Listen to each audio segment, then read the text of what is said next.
Saya bilang sama mereka ya udah kita set up tim di sini di mana mereka bisa lapor itu secara reguler kapanpun, nanti kita beresin di sini. Jadi saya akan melakukan mereka sebagai investor spesial.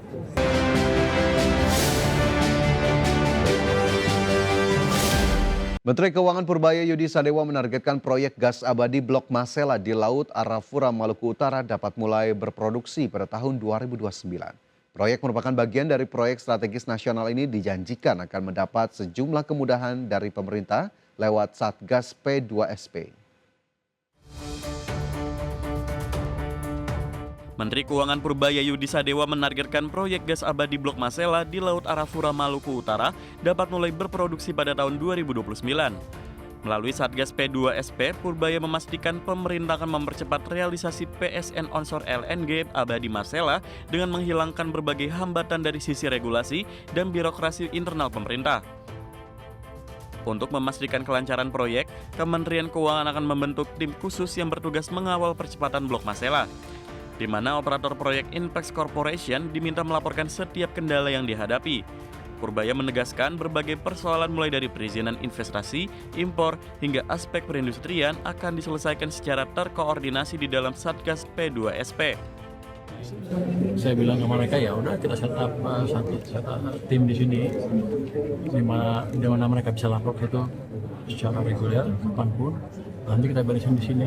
Jadi saya akan melakukan mereka sebagai investor spesial, di mana kalau ada hambatan datanya ke sini, diberesinya di sini. Ini kan perwakilan pemerintah semua ya. Jadi kalau ada gangguan hambatan di izin investasi, kita panggil kemudian investasi ke sini. Di perdagangan kita panggil impor dari sini. Di perindustrian kita panggil industrinya di sini. Lapangan abadi di Blok Masela merupakan lapangan gas laut dalam terbesar di Indonesia yang berada sekitar 160 km lepas pantai Pulau Yamdena. Diperkirakan, cadangan gas di blok tersebut mencapai 6,97 triliun kaki kubik. Dengan kontrak bagi hasil yang berlaku hingga 2055, berpotensi memproduksi 9,5 juta metrik ton LNG per tahun, 150 juta kaki kubik gas pipa per hari, serta kondensat sekitar 35.000 barel per hari. Jakarta, Raharjo Patmo, IDX Channel.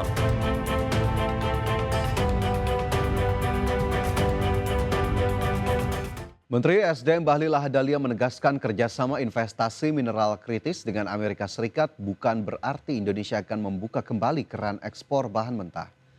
Menurut Bahlil, pemerintah telah bersepakat untuk memfasilitasi pengusaha-pengusaha asal Amerika yang ingin berinvestasi di sektor mineral kritis seperti nikel, logam tanah jarang, dan komoditas strategis lainnya. Namun seluruh proses investasi tetap harus menghormati dan mengikuti aturan yang berlaku di Indonesia. Bahlil menyebut pemerintah akan memberikan prioritas dukungan dalam rangka mempercepat eksekusi investasi, termasuk realisasi pembangunan smelter. Terkait konteks perolehan wilayah-wilayah pertambangan, Bahlil menegaskan pemerintah akan menawarkan sejumlah area kepada perusahaan Amerika yang berminat untuk masuk, kemudian memfasilitasi prosesnya sesuai mekanisme yang berlaku. Yang penting mereka bisa melakukan investasi. Jadi ada dua pola di sini. Yang pertama, mereka bisa masuk secara murni untuk eksplorasi, kemudian bisa melakukan produksi sendiri, atau bisa melakukan masuk dengan JV dengan perusahaan yang sudah existing. Itu satu.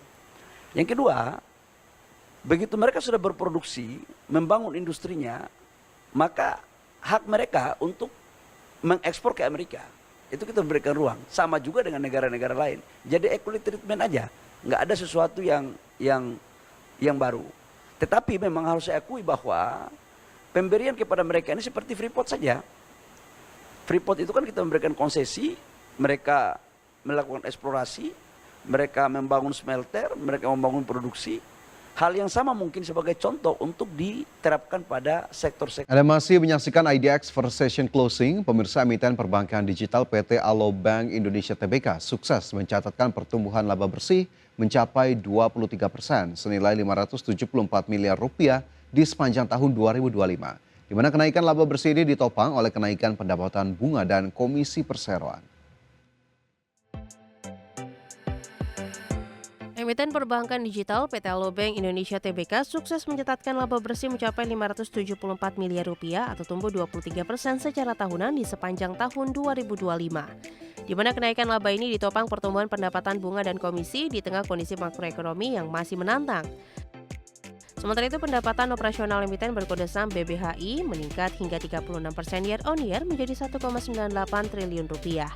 Dengan rincian pendapatan bunga bersih tumbuh 29% menjadi 1,44 triliun rupiah, sedangkan pendapatan berbasis biaya atau fee-based income juga melonjak 65% sebesar 543 miliar rupiah.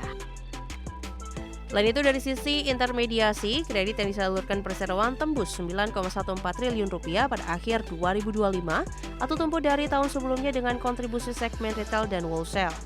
Meski demikian, pertumbuhan kredit tersebut masih relatif terbatas jika dibandingkan lonjakan dana pihak ketiga perusahaan. Adapun untuk segi permodalan bank juga tergolong sangat tebal dengan rasio kecukupan modal mencapai 74% atau jauh di atas ketentuan minimal regulator, termasuk ekuitas yang naik tipis 3% menjadi 7,50 triliun rupiah terutama ditopang akumulasi laba. Dengan modal yang besar dan basis nasabah diklaim telah menembus 14 juta, tantangan berikutnya bagi Alobank adalah menjaga kualitas pertumbuhan di masa depan. Berbagai sumber, IDEX Channel. Emiten konsumsi PT Sari Melati Kencana Tbk mendirikan anak usaha baru bernama PT Tradisi Baru Bakery atau PT TBBB pada tahun ini. Langkah pendirian usaha baru tersebut dilakukan sebagai bagian dari strategi diversifikasi bisnis perseroan. Corporate Sekretari PT Sari Melati Kencana Tbk Andromeda Hermawan Tristanto menyampaikan bahwa pembentukan entitas baru ini merupakan langkah strategis perseroan dalam menjalankan kegiatan usaha serta keberlanjutan bisnis jangka panjang di bidang penyediaan akomodasi, penyediaan makan minum, serta perdagangan eceran roti dan kue. Sementara itu dalam struktur kepemilikan, emiten berkode saham PZZA akan menjadi pemegang saham mayoritas dengan porsi 55,5% senilai 8,325 miliar rupiah. Kemudian sisanya dimiliki oleh sejumlah entitas dan individu termasuk PT Jumi Sari Kenco sebesar 20%, PT Sri Boga Raturaya 10%, serta beberapa pemegang saham lainnya dengan porsi di bawah 3%.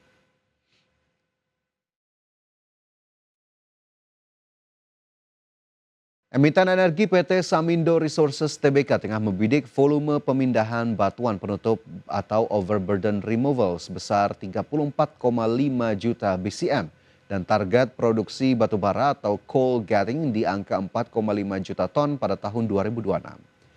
Di mana sebelumnya capaian overburden removal perseroan di tahun lalu ditaksir mencapai 32 juta ton. Corporate Sekretari PT Samindo Resources Tbk Ahmad Zaki Natsir mengungkapkan bahwa guna memastikan target 34,5 juta BCM, pihak manajemen telah memiliki strategi yang berorientasi pada kinerja untuk memastikan setiap entitas anak beroperasi dengan keandalan maksimal di tengah dinamika industri pertambangan. Adapun keberhasilan dari langkah optimalisasi ini terrefleksi pada realisasi kinerja bulan Januari 2026 yang bergerak positif hingga melampaui proyeksi awal, di mana volume overburden removal tercatat mencapai 3,1 juta BCM atau lebih tinggi dari target yang ditetapkan sebesar 2,8 juta BCM. Sedangkan pada segmen coal getting, emiten berkode saham MYOH ini merealisasikan produksi sebesar 519.000 ton dari target awal 490.000 ton. Emiten jasa transportasi PT Transpower Marine Tbk terus menyiapkan sejumlah langkah baru dalam mengoptimalkan kinerja di tahun 2026. Salah satunya ialah melakukan penambahan jumlah armada untuk unit tugboat dan kapal tongkang dengan biaya modal mencapai 65 juta dolar Amerika. Emiten jasa transportasi laut PT Transpower Marine Tbk terus mengoptimalkan kinerja tahun 2026 dengan sejumlah langkah, salah satunya ialah melalui penambahan jumlah armada. Di mana perseroan bersama dengan anak usaha berencana menerima tambahan 17 unit tugboat dan 20 unit tongkang pada tahun ini dengan alokasi belanja modal mencapai 65 juta dolar Amerika. Corporate Sekretari PT Transpower Marine Tbk Rudi Sutiono menyampaikan bahwa selain untuk memperkuat kapasitas operasional dan mendukung kebutuhan pelanggan yang terus meningkat, Penambahan armada ini merupakan bagian dari program peremajaan aset sekaligus berupaya tetap menjaga keandalan, efisiensi operasional, serta keberlanjutan kinerja jangka panjang. Sebagai informasi, saat ini seluruh armada milik emiten berkode saham TPMA berada pada tingkat utilisasi yang optimal berkat sinergi seluruh fungsi di perseroan, khususnya dalam memastikan ketersediaan kontrak, kelancaran operasional, serta pengelolaan armada yang optimal.